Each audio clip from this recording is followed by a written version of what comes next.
El día de hoy vamos a estar hablando acerca de la naturaleza de las Escrituras, aspectos internos y aspectos externos que hacen una descripción de lo que es la Biblia para nosotros como cristianos, como creyentes.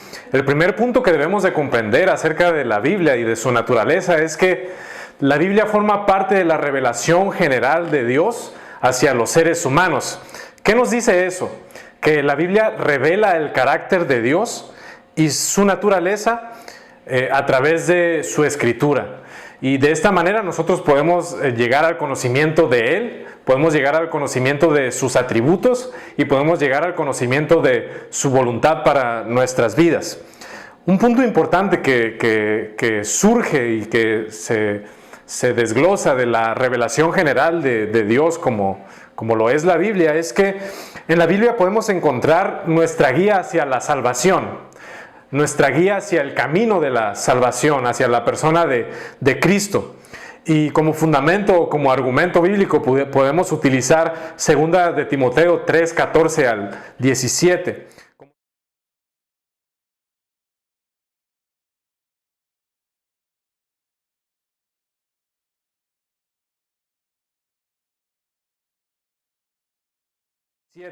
Como segundo punto, hablando de la revelación general, podemos ver las Escrituras no como un invento humano, sino como algo que viene del corazón de Dios, como algo que viene de la guía e inspiración del Espíritu Santo sobre las personas que fueron elegidas para escribir la Biblia. Segunda de Pedro 1, 20 y 21 dice que debemos de entender primero esto, que ninguna profecía de la Escritura es de interpretación privada. ¿Qué nos enseña este punto? La enseñanza que nos deja es que la Biblia no surgió de la ocurrencia o del invento humano o del invento de unos cuantos en comunidad, sino que la Biblia nace del deseo de Dios mismo. Y a través de ello Dios eligió a hombres santos para escribir la Biblia. Como tercer punto de la revelación general de las Escrituras, de la revelación general de Dios, podemos ver que la palabra de Dios es inmutable, es decir, que no cambia, no es algo que sea cambiante a lo largo de la historia por los movimientos o pensamientos que vayan surgiendo, sino que la palabra de Dios siempre va a permanecer para siempre y siempre va a tener ese efecto transformador en la actualidad y en un futuro también. Entonces, ¿qué argumento podríamos utilizar para esto? Isaías 48 dice: secase la hierba, marchitase la flor, mas la palabra de Dios permanece para siempre. Esto forma parte de lo inmutable que es la palabra de Dios, de lo eterna que es, de lo fuera que está dentro del tiempo y el espacio la palabra de Dios y que siempre va a tener el mismo efecto porque es algo que proviene de Dios y Dios es eterno y es inmutable. Lo que Él dijo hace 2000 años que iba a hacer, hoy día lo sigue haciendo porque su palabra siempre va a permanecer para siempre.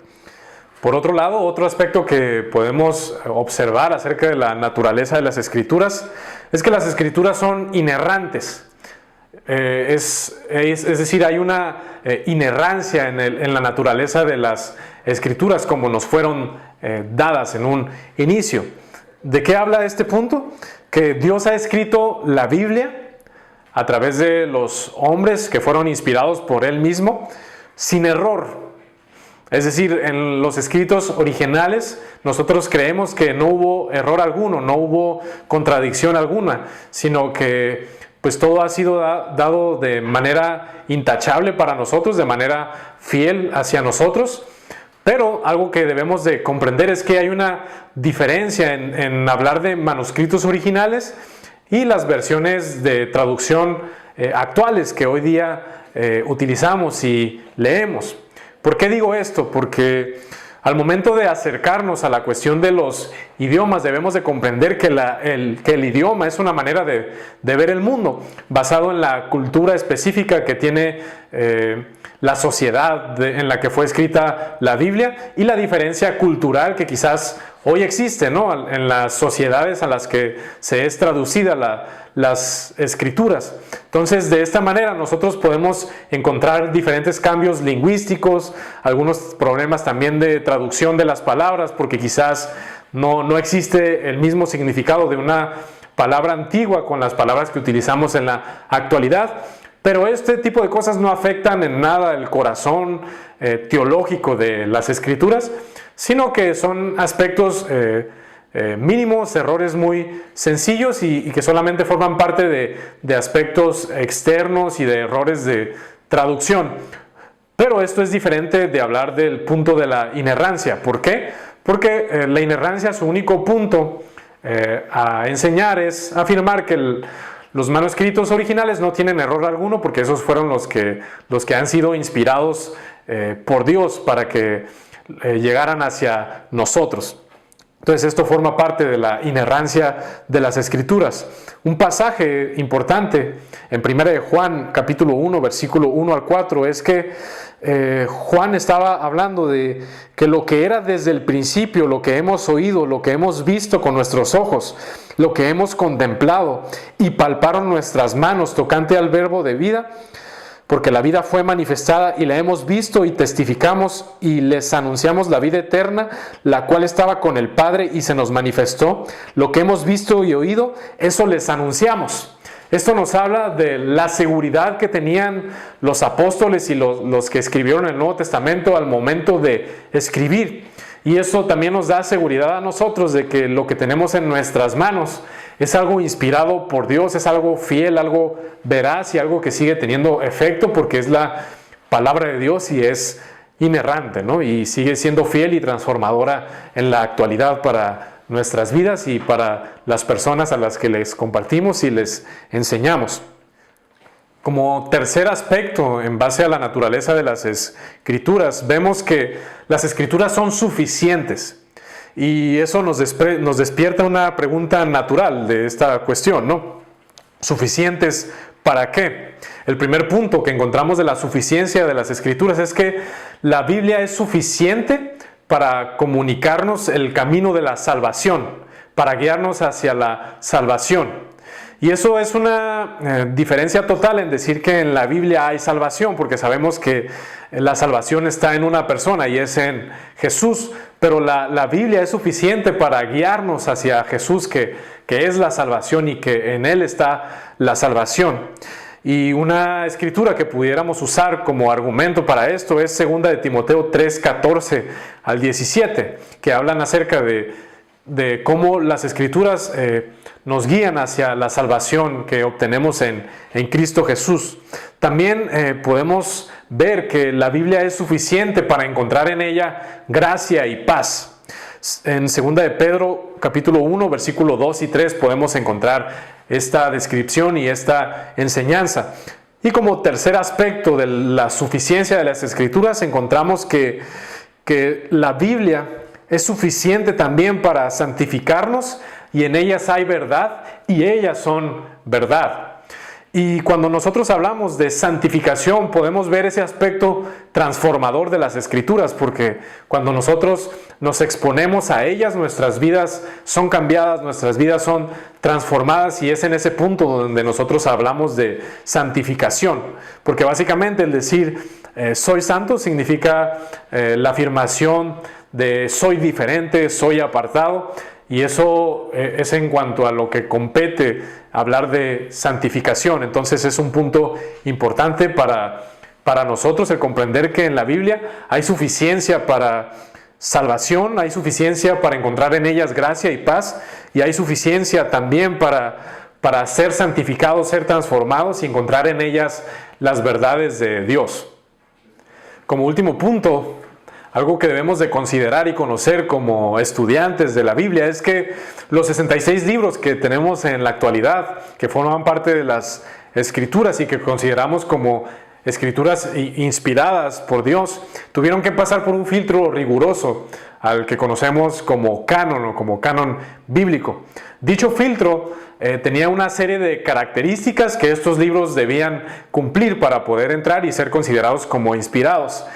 El primer punto de ellos, y no lo estoy diciendo en orden de importancia, simplemente como puntos, es que el libro tenía que ser escrito en un idioma bíblico, como lo es el griego koiné, que es el griego antiguo, el hebreo o el arameo. Si estos libros estaban escritos en otro idioma, no podían formar parte de los libros inspirados y no eran considerados como libros inspirados.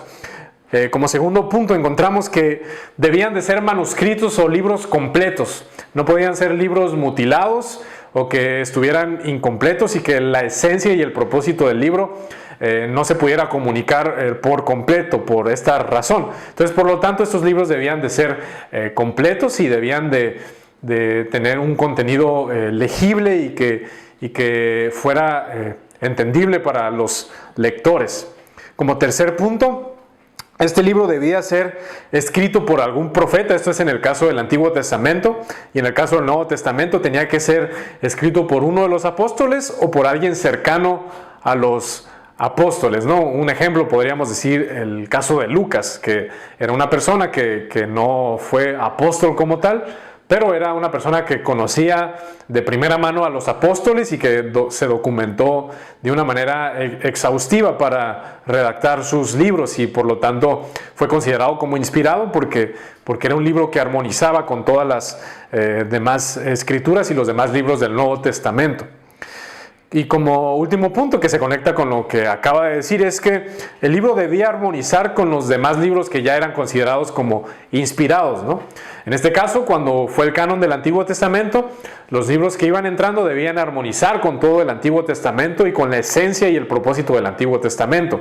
Y en este caso, en el Nuevo Testamento, era el mismo caso, debían de armonizar con la teología de Cristo, con la teología de la salvación, y no contradecir ni ser algo que estuviera exacerbado o con un tema diferente al de los demás libros, sino que debía de armonizar con todas las escrituras para cumplir el propósito real, ¿no? Entonces podemos ver que este canon funcionó para hacer un filtro y eliminar libros que no eran considerados y que no eran inspirados por Dios, pero que también existían. Un ejemplo es los libros apócrifos, que eran libros que son antiguos y que querían formar parte también del Antiguo Testamento, pero que no cumplían con estas características porque eran escritos en tiempos que eran escritos en tiempos que no fueron como reales, que no tenían como coherencia histórica, y también eran pseudoepígrafes, es decir, se adjudicaban el nombre de algún profeta, pero era un nombre falso porque no fue escrito por ellos, ¿no? Y esto se da mucho también en el caso del Nuevo Testamento, de que existe un libro apócrifo que se llama la tercera carta de Pedro, pero es considerado como pseudoepígrafe porque no armoniza con la primera y la segunda carta, sino que es algo muy diferente, y fue escrito mucho tiempo después. Y fue escrito mucho tiempo después, cuando probablemente Pedro ya había muerto. Entonces, por lo tanto, fue considerado como pseudoepígrafe, es decir, que era de falso autor. Entonces, este tipo de libros no cumplieron el filtro del canon y fueron eliminados del canon bíblico, ¿no? Estos son los puntos que quería tocar el día de hoy con ustedes, y espero que pueda contribuir a su aprendizaje en este programa de estudios y que pueda ser de bendición para ustedes en su vida cristiana y en el ministerio que Dios les ha permitido servir, ¿no? Dios les bendiga y nos vemos pronto.